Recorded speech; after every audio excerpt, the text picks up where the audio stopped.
ஏசு திருடன் திருடு தான் வர்றாரு. ஒரு திருடன் வந்து அவங்க வீட்டில் வந்தா எதை திருடிட்டு போவான்னு நினைக்கிறீங்க?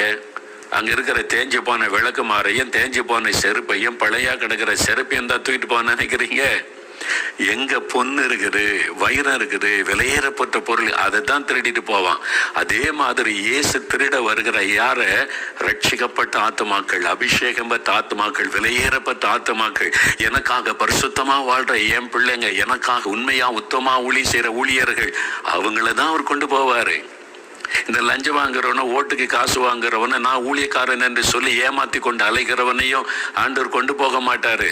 நல்லா அறிந்து கொள்ளுங்க. ஒரு திருடன் வரும்போது இந்த மாதிரி தேய்ந்து போன செருப்பையும் விளக்க மாதிரியும் திருட மாட்டான். விலை பெரிய காஸ்ட்லியான பொருள்.